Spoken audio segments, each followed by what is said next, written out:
Okay, I just started this week. I had gotten into like this whole Twitter thing about my past, starting with a lot of it has to do with like Montclair, New Jersey. So one thing I want to be clear about is that all this stuff that I'm sharing on social media, whether you go to a TikTok page, I have a Jordan Allen Films TikTok, or you go to Jordan Allen Films on Instagram, and now the Twitter feed is like kind of more telling, almost in a novel kind of fashion, this thing about my life. And it's because I realized, like, I think I led a very rich but strange and kind of serpentine way to get to here. And here is whatever people want to be. For some people, it's being on top of the hill, being in a big mansion, being on an estate, having the big Hollywood house or Hollywood Hills house. I think it's more like, how did I get to a fucking place where it's been 12 long years since I was in production on a feature film? I mean, on serious production. I was in production 2 years ago on OI, but that was more like B-roll and experimental shoots and scale down crew. I think the biggest crew day we had was like maybe 10, 12 people. But really getting into a multi-week production and telling a story. So that is strange because I certainly have a studio, I have gear, I have the ability within a certain reason to do certain films, but time is at a premium.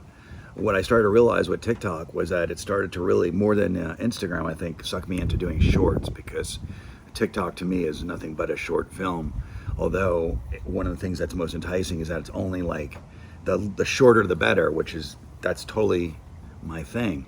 I used to do TV commercials, and it was all about how quickly can you tell a story. Can you do it in 30 seconds? Can you do it in 15? Sometimes you had to do it in 10.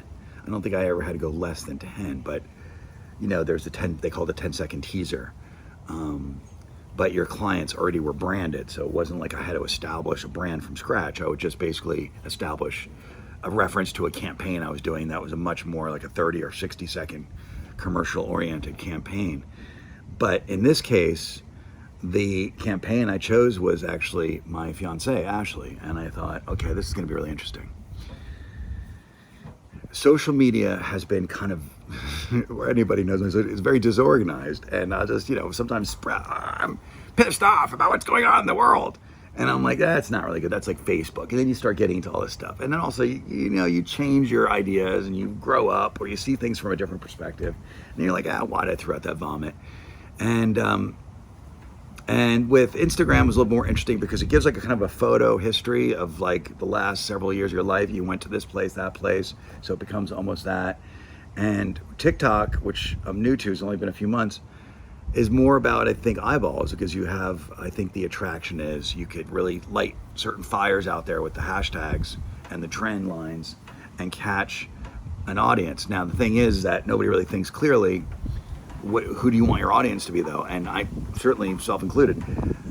So I started doing certain accounts to have to, first it was Jordan Allen Films, because I was like, well, the first thing you do is just, this is my central identity, I'm a film director. But because Ashley starts like dominating my account, because we did a video one day, like think haphazardly, where she was in my office and she was being cute or something. I said, do that thing that, I shot with my phone. Didn't even, no lighting, whatever. And we uploaded it. And I think that night we're like, oh my God, it's got like, 30,000 views and, 200 likes. And so we kind of got into we're like, ooh, viral video, possibilities.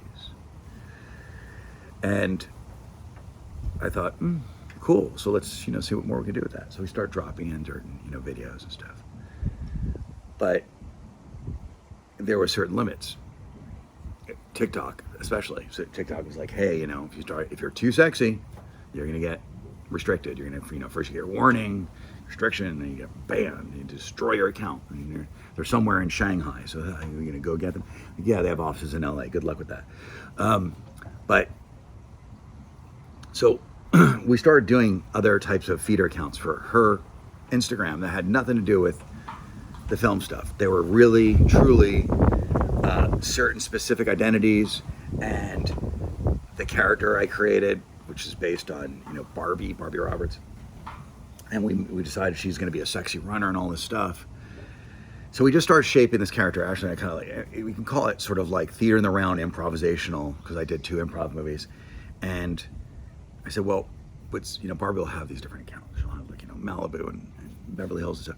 So I started these accounts, and sometimes I would just have Barbie do something really silly, get her dress caught on a weed, and oh my God, you weren't supposed to see that, and really, it's really ridiculous psychological stuff, sort of based on my erotic thriller kind of style, less is more, voyeurism, and like kerosene on fire. It was like, you drop this video and boom, 100,000 views and 1,000 new followers on this one account.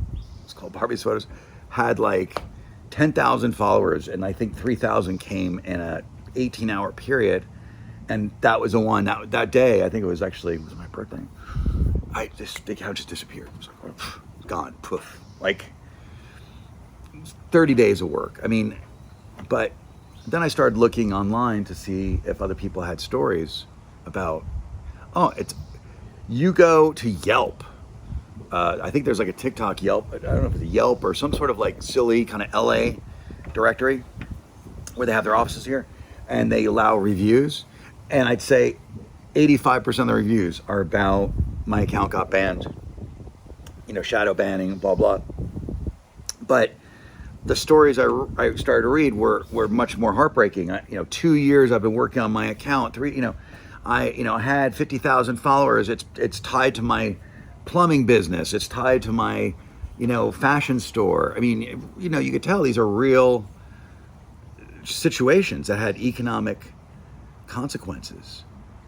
And then I realized